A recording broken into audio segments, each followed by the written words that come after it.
Good morning, I'm Maddie Jansen, and this is the podcast of 17 News at Sunrise. It's everything you need to know to start your day in about 15 minutes.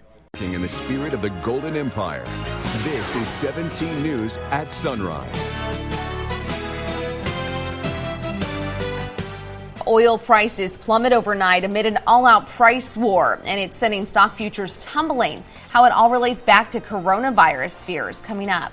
This morning, passengers who have been stuck on the Grand Princess cruise ship off the coast of California as hundreds are tested for coronavirus will finally be allowed back on dry land. We'll tell you where they'll be headed for the next step in their quarantine.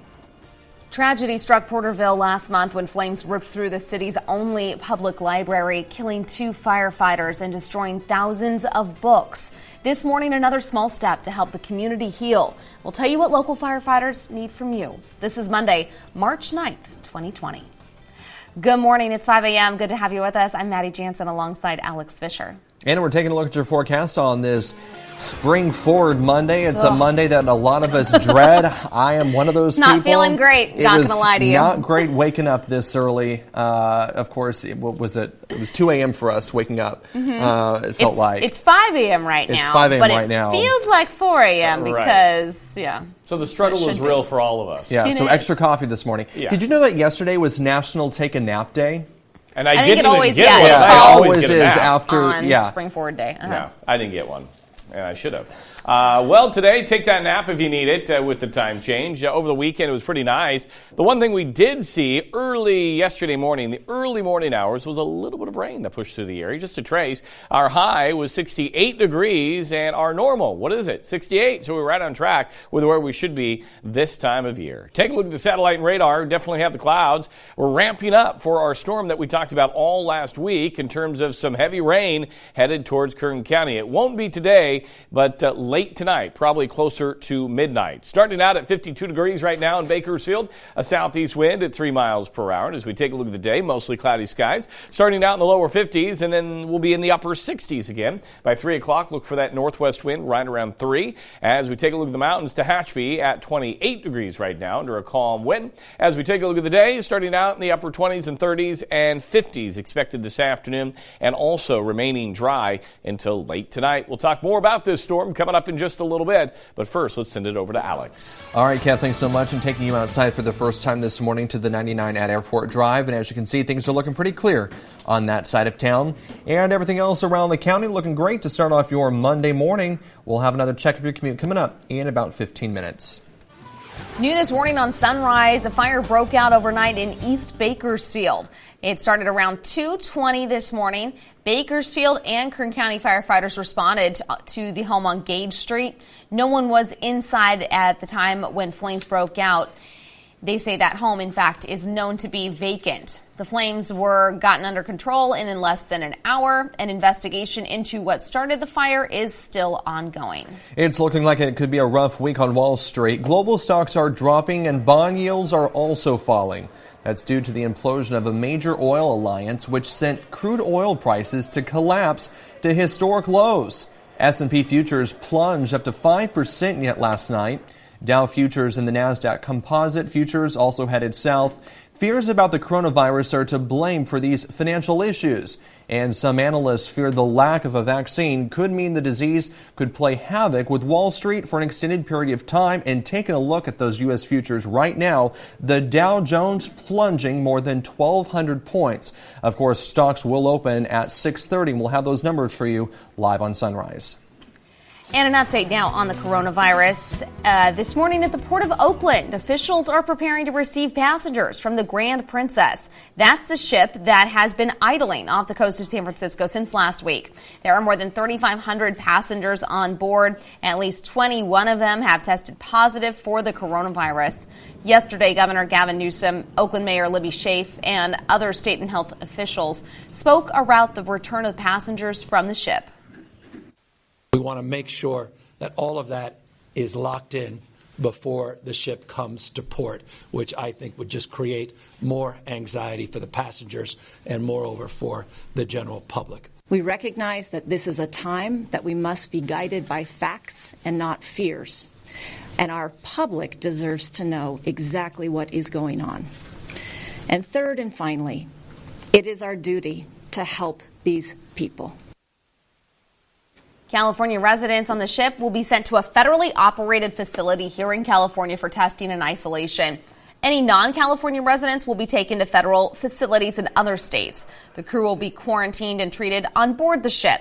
Over the weekend, the Central Valley saw 2 confirmed cases of coronavirus, one in Madera County, the other reported in Fresno County. Both cases have known sources of transmission. As the fears for the outbreak of the coronavirus rise, so is the consumption of many essential items we use in our daily lives. Take a look at these pictures showing empty shelves at local stores. Water bottles, toilet paper, disinfecting wipes, and hand sanitizers are among the items that are low in stock or no longer available in many stores across Kern County. Stores including Target, Costco, Foods Co., Walmart, and Sam's Club have confirmed significant shortages on these products, a reality that has many local shoppers worried about where to buy them. They should have like backup stock, of stuff like that, of water bottles and stuff like this, because now that means I got to go to Foods Co. and who knows, they may be out of it too. To avoid running out of stock for these items, stores like Costco and Foods Co. have confirmed they are limiting the purchase of these goods per family. They said they have more items on the way, but do not have dates on when these items will be back in stock. 2 people were hurt and another person arrested in a suspected DUI crash early Sunday in downtown Bakersfield. You're looking at photos of the scene sent in by a viewer. The accident happened just after midnight in the 2300 block of Myrtle Street. Bakersfield police say when they arrived to the scene, they found the pickup truck on fire. The driver, 21-year-old Kevin Aranda, was able to get out, but 2 passengers were trapped inside. Officers rescued the 2 people and put out the flames. Both passengers suffered moderate injuries. They were taken to the hospital and at last check were stable. BPD says Aranda was under the influence and driving east on 24th Street when he went off the road, hitting a barrier near Myrtle. Aranda was arrested on suspicion of felony DUI causing injury. The numbers are in for Saturday's DUI checkpoint held in downtown Bakersfield. BPD conducted the checkpoint in the 300 block of East Truxton Avenue between 6 p.m. and 2 a.m. A total of 688 vehicles were screened and 2 people were arrested for DUI. One person was arrested for possession of a stolen vehicle and another arrested for a previous hit-and-run crash. 28 drivers were cited for driving without a license and 19 others cited for driving with a suspended license. 39 vehicles were impounded. As always, if you suspect a drunk driver, call 911. And CHP officers in Buttonwillow arrested a driver after that person's blood alcohol content was allegedly 4 times the legal limit. Take a look at these pictures. CHP says the driver ended up in the middle of a grape field, and the picture shows the driver blew a .32 blood alcohol content. The legal limit is .08.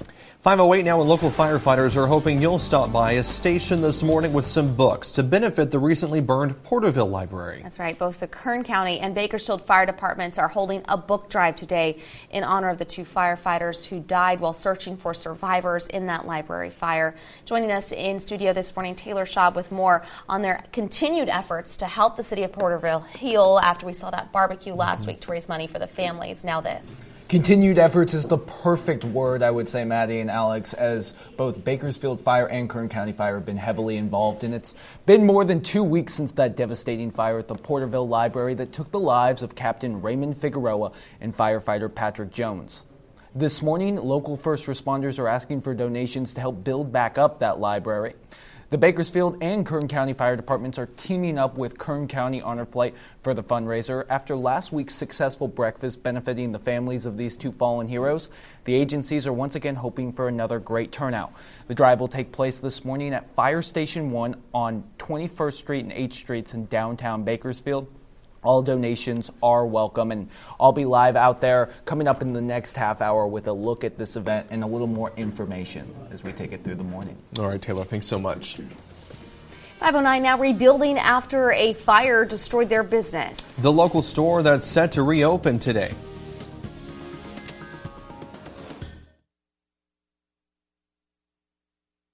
The annual Bakersfield Comic Con at the county fairgrounds. This week is the deadline to apply for a seat on the McFarland City Council. The council has had a seat open since Mayor Manuel Cantu resigned. You need to be a registered voter and be a resident of McFarland. If you're interested in applying, write a letter to the city stating why you'd like to serve. The last day to apply is this Thursday at noon. If you're looking for a job, you may be in luck. Job Fest returns to Bakersfield this week, and this time around, Amazon will be there.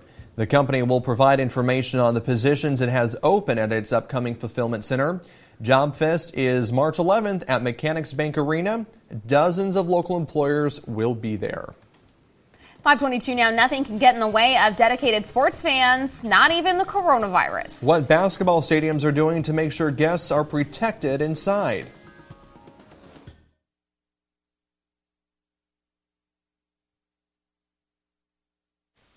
KGET Business Watch is brought to you by Grapevine MSP Technology Services, the Valley's leading IT service provider. Welcome back. It is 5:25 and tax season is underway, and many Americans are paying to file their taxes online when they don't have to. NBC's Vicki Nguyen reports on how to tell the difference between the IRS's Free File program and a site that might hit you with a surprise fee. Free. From TurboTax to H&R Block, major online tax preparation companies advertise filing for free. That's right. TurboTax Free is free. Free. So why are people like this still paying? I thought it was going to be free, but I ended up paying $120. It made me feel like it was a waste of time and was a scam. I honestly didn't know it was going to cost anything until I got to the very end. $40 for federal, $40 for state, so $80 total. Search for free tax filing and you'll see links to products that say they're free. I tried one of them. This is a familiar scenario for many American taxpayers. You start with the free edition of a tax program. Here I'm using TurboTax and it says right there, free guaranteed. But watch what happens as I add student loan interest and secondary income. It prompts me to pay $60. The tax prep industry has done somersaults to trick taxpayers into paying for their paid services when they're eligible for free ones. Senator Ron Wyden from Oregon has fought the tax prep lobby, accusing companies of keeping consumers in the dark about this, the IRS Free File program. It's an agreement between the government and tax preparation companies to let people who make $69,000 or less file for free, no strings attached. Make sure you check out the option of Free File. Too many people, millions, are being tricked. A government audit in 2019 estimates more than 14 million people eligible for Free File may have paid to file their taxes, an estimated $1 billion they could have kept. Eligible taxpayers who go directly to irs.gov/freefile and click here will not be charged. But if you go onto that same company's commercial site, the program advertised as free can sometimes add on charges. Each company has two different versions. And check it out. This is the TurboTax homepage. Remember the one I showed you earlier? Here's what it looks like when I go through the IRS Free File site. And the same for another major company, H&R Block. This is the homepage. This is what it looks like when you go through the IRS Free File site. H&R Block tells NBC News they have helped millions of Americans file their returns for free and that they saw an 8% increase in users who opted to free file in 2019. TurboTax said their pricing is transparent and any assertion that they don't support free tax preparation is false, adding that 13 million taxpayers filed for free using their services last year, 1.2 million of whom used their IRS Free File service. TurboTax also said they go above and beyond their commitment to the IRS by actively promoting Free File through social media and a $2 million ad campaign. I just can't believe that that information that I don't have to pay is not more readily available. Bottom line, if you make $69,000 or less, go to irs.gov/freefile to file your taxes for free. Vicki Nguyen, NBC News.